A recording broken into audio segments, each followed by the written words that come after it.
Yan, good morning mga paps. So may ano ulit tayo, papaliwanag tayo dito para to sa mga naka-Mio. Yan. So ito kasi gawa natin to 10 months ago, 9 o 10 months ago. Pati itong sigunyal, sa atin natin at tayong gumawa nito. So pag gumawa tayo ng sigunyal, hindi na sisira yung ano natin, yung oil catch. Ito, hindi yan nasisira. So ito goods pa to. Yan. Latong kalog, goods to. Ngayon, ito pa rin yung sigunyal na gagamitin natin, stock to. So, ito mga boss, paliwanag ko lang to. Ito kasi dati itong sabog. So, pagdating sabog, ibig sabihin, may mga dati na siyang tama, no? Kasi nagtukuran yung mga balbula nito mga paps dati. So, kaya pala umingay siya kahit anong tune up. So, may crack na siya dyan. So, ito kasi, parang ang nangyayari dito, ah, ang iisipin ng mga walang alam dito, kasalanan ng mekaniko kaya nagka-crack yan. So, ganito po kasi yan. Kapag nag-crack yung mga ganyang pesa, wala kasing immortal na pesa. May time talaga ng pesa bibigay. May time din ng pesa na ano din, kumaga bibigay siya dahil sa kapabayaan, lalo na pag naubusan ng langis. Yan. Lalo na yung hindi marunong mag-warm up ng motor, yung pagkapaandar, bobomba agad ng malakas. Kasi pagka natambay yung motor mo, yung mga langis niyan kasi medyo nasa baba lahat yan. Kaya pagka andar mo, bobombahin mo agad. Hindi pa nakaka-circulate yung langis kahit na ilang segundo lang sana. So ganyan yung mangyayari. So ito kasing scam head, may ano na talaga to.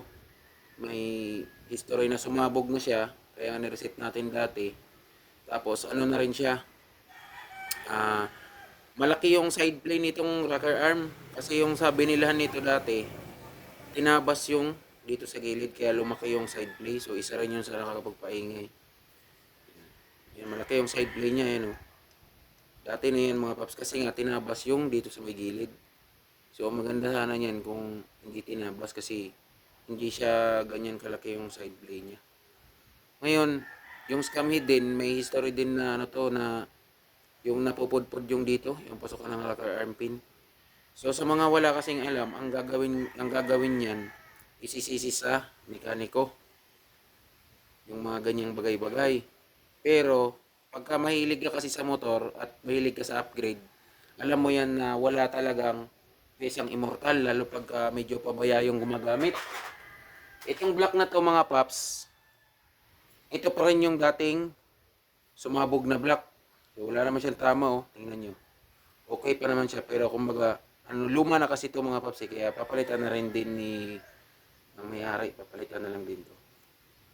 So, ayan, oh. Ito pa yung marka nung ano, nung dating pagtukod niya, sumabog yung mga ano nito, cam bearing, nagalo-halo sa loob. Kasi nga, medyo, medyo may, ano problema yung dating seat.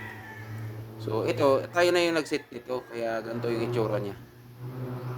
Pero yan, yung dating set na tumukod, hindi pa rin, nandyan pa rin siya kasi hindi ko naman hindi ko naman binawasan. So, ito, nagtiwala pa rin sa atin yung ano nito, may-ari. So 63 na yung ilalagay dito, bali 180cc. Pero steel bore lang, tapos ito stock. Stock sigunyal. Tayo yung gumawa nito mga paps. Kumbaga wala tayong ano nito. Yun pa rin. Good pa rin. So yung mga ganito, pagka ano kasi, yung mga iba dyan na wala namang, hindi naman talaga aware sa mga upgrade. Ang gagawin niyan, isisisi sa mekaniko. Kahit sila yung may kapabayaan. Minsan, pag unang andar pa lang, bibirit dire-diretso. So, medyo, ano yun, minsan, kinakapos na sa langis. Kasi yung mga gantong mga Mio, mga paps, yung breather nito, dito, malakas yan maglabas ng langis.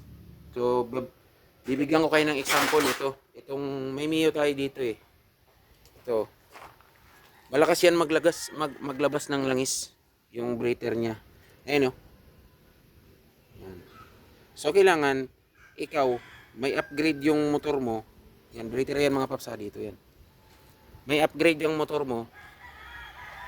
Kailangan aware ka. Aware ka sa mga ganyan.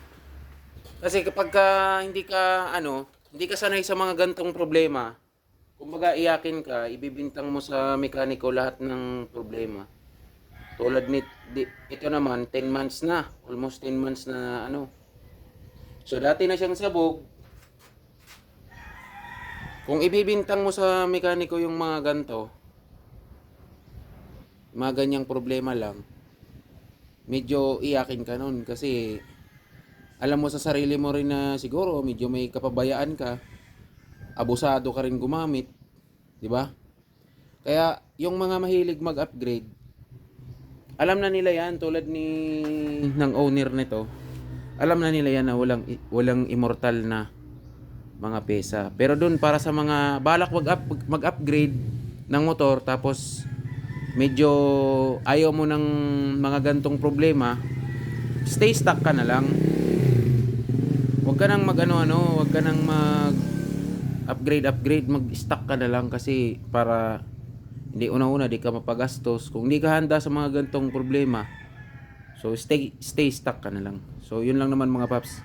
Yung mga ganto, di natin to pwedeng isisi sa sa mga mekaniko kasi walang immortal na pyesa lalo pag abusado ang gumagamit.